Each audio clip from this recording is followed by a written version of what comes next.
amenituma Mheshimiwa Rais muhakikishie kwa Tanzania kwamba Mheshimiwa Jenista alikuwa kiungo wa Peramiho pamoja na serikali.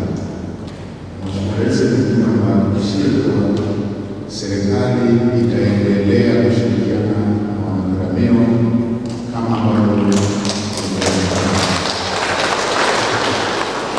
Mheshimiwa Jenista alikuwa kiungo cha wanahuduma serikali.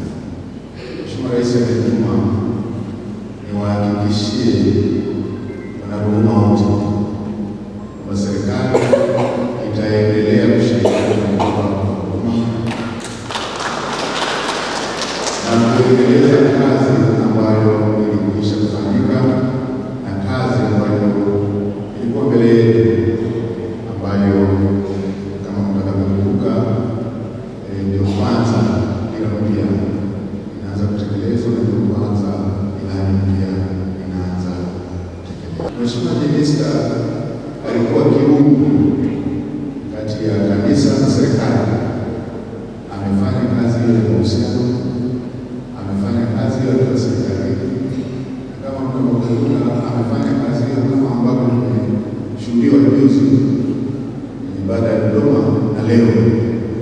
Mheshimiwa Rais ametuma niwahakikishie wote kwamba serikali itaendelea kuenzi na kushirikiana na taasisi za dini ili kuweza kuhakikisha kwamba heshima kubwa ambayo Tanzania imekuwa nayo kuhusu umoja wa kitaifa, uhuru wa kuabudu, amani na usalama wa nchi yetu unaendelezwa.